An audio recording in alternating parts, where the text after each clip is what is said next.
So the iPhone 14 Pro Max has been probably the fastest mainstream flagship phone on the market today. And while we covered the Poco F5 Pro, today we're going to take a look at the Poco F5 in comparison to the iPhone 14 Pro Max. You can see it does come rocking a flagship Snapdragon 7 Plus Gen 2 processor. Now this is a 4nm processor with 5G capabilities, and this phone right here does actually give you a mid-range tier processor, but something like flagship performance you're going to see in this video. 120 Hz, 6.67 inch AMOLED dot display, some 67 watt turbocharging, and a camera, triple camera.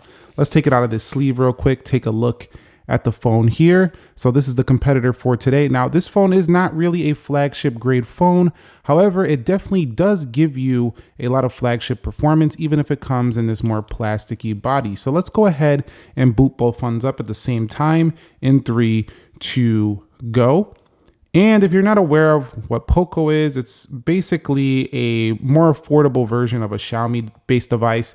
Now, the Xiaomi devices are more high-end, and these phones aren't widely available in the US. So if you are watching this in the US, you would have to buy this unlocked. This is a global model that you're seeing right here, which means it can be used around the world, and it doesn't have Chinese-based ROM on it. So this is a global-based version with the Play Store and all that good jazz. But you see that the iPhone has booted up way faster. Now, I do want to mention the reason for comparison is they're claiming on here that this is a flagship grade processor. So let's see how fast it is. And I'm always interested to see how fast are these more affordable based devices versus the premium ones. And I can tell you, I've been doing some pre-testing, and this Poco F5 has been pretty impressive. Now, when it comes to generally unlocking these phones, the iPhone 14 Pro Max does have Face ID. So when you do take a look at that Face ID sensor right there, it definitely just pops right open. No issues, even on angles, it's pretty good. I don't have erase to wake available, so I mean, I didn't turn it on because I don't use that feature that often, but definitely you'll see very fast there. Now, what's interesting about the Poco F5 and by comparison to the F5 Pro is that the Poco F5 actually has a fingerprint sensor right here on the power button. And so what that means is basically incredibly fast unlocking. And take a look at the animation. Very smooth when it goes in. And it's not like this is something special, but I always love hardware-based fingerprint sensors. I just think they're super reliable. You never miss with these. And there's no way the iPhone can be faster when I could just go like this and it's in.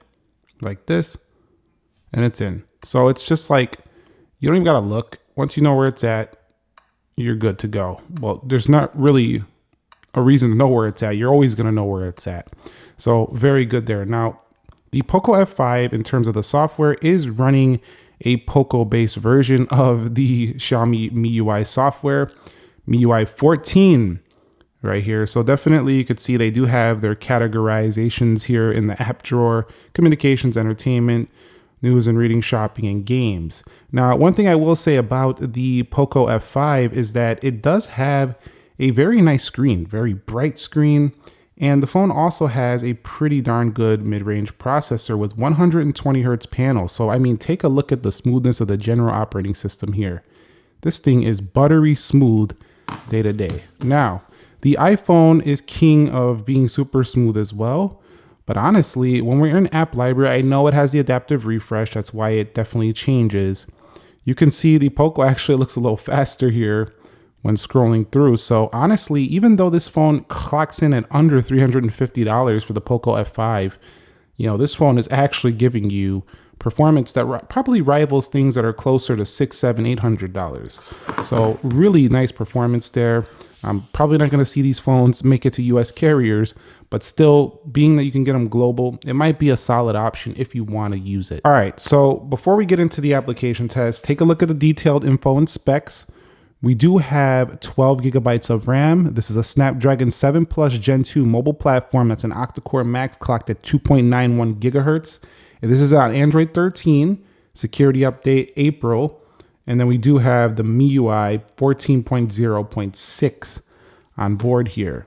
We already know we're on 16.4.1A, which was a security response for the iPhone, 6 gigs of RAM, Apple A16 on the left. Let's see how this does next to the iPhone. We'll go into calendar, and iPhone says, I'll take that first victory. Let's go into weather. Pretty much even Steven there. Let's go into clock. Pretty even there. We'll go into Play Store, App Store. Again, pretty darn close. I think it was the iPhone by a hair. This one is the Poco right here. Let's head up out of there. We'll go into Instagram. And you're going to find Instagram. That might have been the right, actually. We're going to give that to the Poco. But take a look at this Poco performance. They are not kidding when they said that's a flagship processor. Poco first on the right. This phone actually comes in at less than $400, the Poco F5. Do you believe that? Yeah, less than $400. And look at the kind of performance you're getting. You're getting performance that rivals $1,000+ phones. And even faster in some areas. Let's go on Amazon. You'll find that was first on the Poco. Let's head up out of here. And if you take a closer look at animations, I do believe the MIUI actually has some pretty darn smooth animations. They're doing this pretty well. Let's go into Best Buy. I don't believe they have the cleanest, most polished looking software. Apple said, shut up, Nick. They went on the right. But I do believe that they have very good looking, animations. Let's go into eBay. You could see, there we go. On the right, this is incredible performance. I already knew this was going to happen because even though I didn't actually test these already, I will tell you that I was playing around. I've been playing around with the Poco F5. I'm probably going to do a review on it on the More Nick Ackerman channel, so be subscribed to the channel. But I've been pretty impressed with the way this thing performs. And don't get it twisted. I don't think it's a better phone or performs overall better than the iPhone in terms of actual CPU power. I'm just saying we're talking mostly about this phone because we already know what this phone is capable of. We don't got to keep harping about the iPhone 14 Pro Max and what it's capable of. And it's kind of funny how I'm talking about its capabilities and it just lost really badly here. And Asphalt 9 on that load time. Remember, load times are just load times. Not giving it its credit. I'm not trying to say that it gets credit for being a slow loading in that Asphalt 9. I'm just saying that sometimes these apps in these tests, they can load fast on one. And then if I do it again, it'll load faster on the other. It's kind of weird. But you'll see it's looking like we're going to get the Poco, maybe getting into Call of Duty first, unless this is downloading some more resources. Which one's going to get into this game first? Remember, the Poco phone, the Poco wins this. The Poco has a game turbo as well. What it does is it actually boosts the performance when you start opening up games. That's pretty cool because it can remain in a regular performance mode, just day-to-day usage. But then once you tap a game like Call of Duty or something, it would just open right up. So I do believe that this Call of Duty in here is loading something a little bit different than this. Probably why it's taken longer. That's probably not the most fair test. And I'm not trying to give it credit, but it's definitely loading something different than this phone was loading, like some resources or something. So yeah.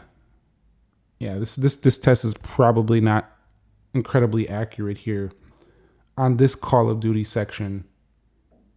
So let this thing load up. I'm going to close them out and I'm going to actually reload Call of Duty because, yeah, there's no way they were both initializing the same stuff here. Let me go ahead and close out Call of Duty here on Poco F5. I'll be back and I'll redo this Call of Duty right here. All right, so let's reopen Call of Duty here and see what happens on this run. Again, Game Turbo boosts the gaming performance. That's on by default. So you automatically are going to get that extra performance on the Poco. They should be more evenly matched here on this run. And you could see it looks like the iPhone going to take it by a hair. Only by a little. See, that first run, the iPhone was loading some stuff, so that wasn't fair. iPhone was faster to load Call of Duty, once things got initialized. Let's go into Temple Run 2. And even with that pop-up, we'll see, is Poco going to lose this? Or are they going to win this one? Let's see.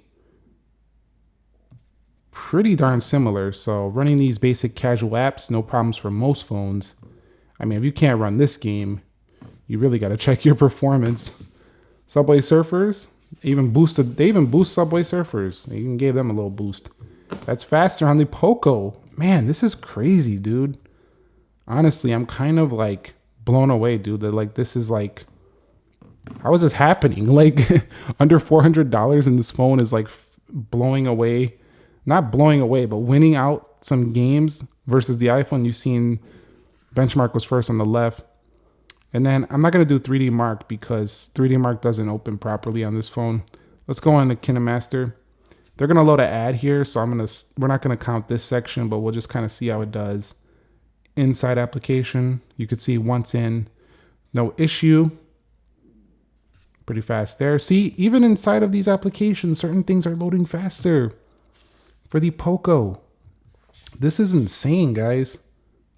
You can get phones these days that are 1/3 the price of premium flagships and get the same performance. But I know that's not gonna be something that you're gonna do if you really want the top end experiences. I'm just saying, this is so fun to watch.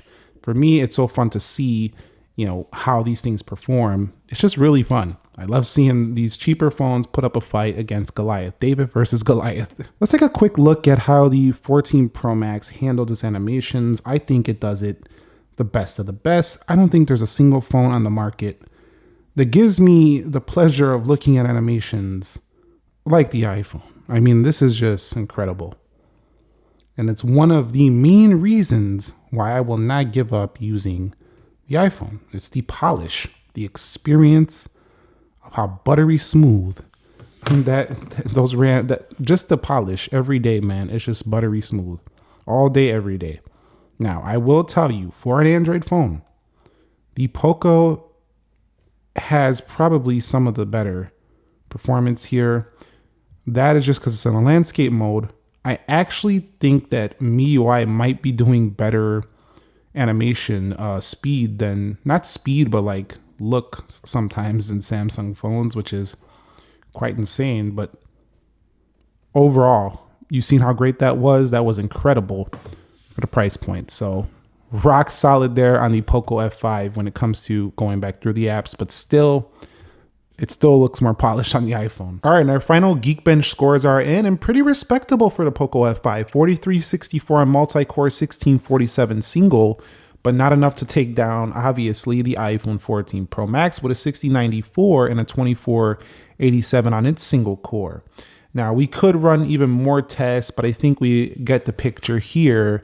The Poco F5 being a, you know, it's probably not the best looking design phone. It actually feels kind of cheap to hold.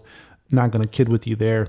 But it's not always about what it feels like. It's about what's on the inside. And I got to tell you, that CPU is amazing. I hope they put this in way more phones this year, because that's a great CPU to get phones a little bit cheaper with some really solid performance. This thing is pretty amazing performance-wise.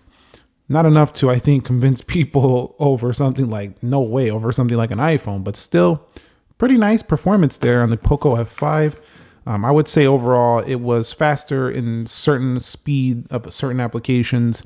The iPhone, a technically still more powerful CPU. Thumbs up if you enjoyed it. Subscribe if you haven't already. And let me know what you think of these Poco F5 series devices. Let me know if you also want to see the review. And if you do, be subscribed to the More Nick Ackerman channel. You can find it on my channel page. That's where I will be covering these non-Apple, Samsung, Google, you know, the US-based phones. I'll be covering on that channel. I'll catch you on the next one. Nick here. Be sure to be well, and peace.